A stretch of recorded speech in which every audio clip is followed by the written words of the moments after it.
भगवान राम के जल समाधि लेने के बाद अयोध्या का भविष्य भगवान श्री राम ने जब अपनी लीला समाप्त कर जल समाधि ली, तो अयोध्या के इतिहास में एक महत्वपूर्ण मोड़ आया। राम के शासनकाल को राम राज्य कहा जाता था, जो न्याय, धर्म और सत्य पर आधारित था। उनके स्वर्गारोहण के बाद अयोध्या के शासन, संस्कृति और सामाजिक परिस्थितियों में कई परिवर्तन हुए।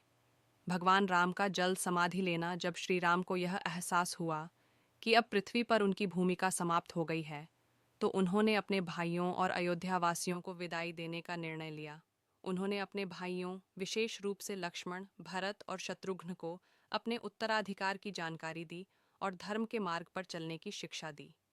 एक दिन भगवान राम ने सरयू नदी के तट पर जाकर जल समाधि लेने का संकल्प किया। उनके साथ कई आर्ष्य मुनि और अनुयायी भी आए। जैसे ही उन्होंने जल में प्रवेश किया, वे अपने दिव्य स्वरूप में बैकुंठ धाम को प्रस्थान कर गए।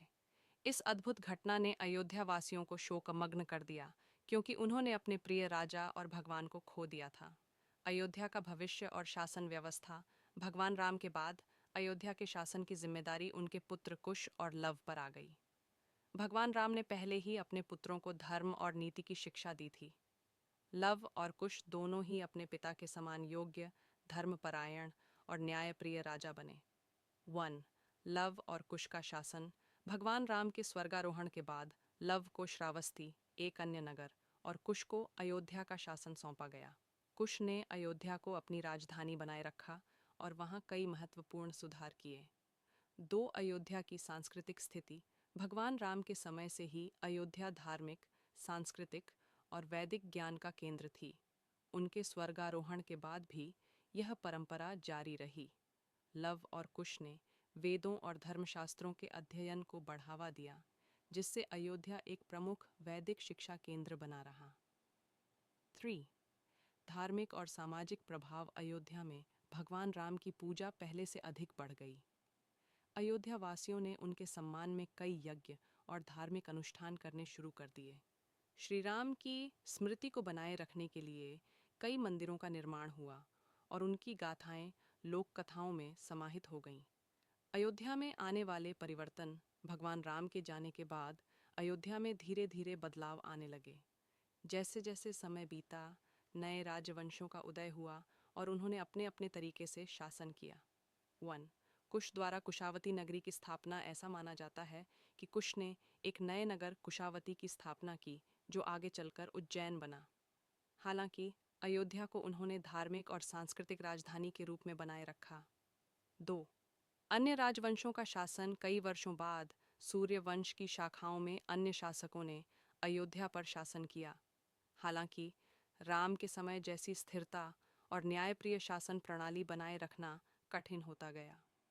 धीरे धीरे अयोध्या पर अन्य राज्यों और राजाओं का प्रभाव बढ़ने लगा। 3.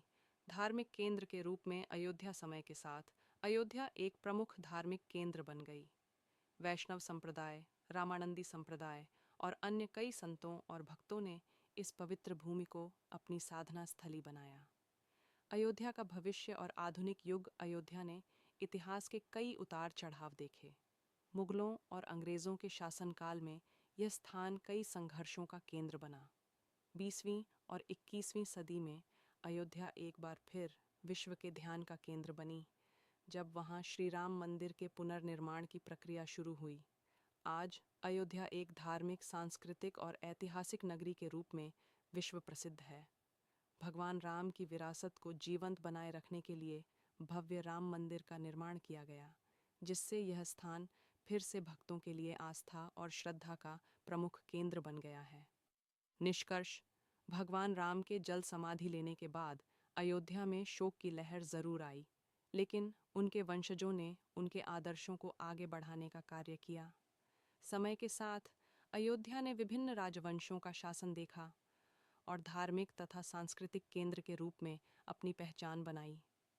आज भी अयोध्या का महत्व बरकरार है और यह स्थान राम भक्तों के लिए एक प्रमुख तीर्थ स्थल बना हुआ है।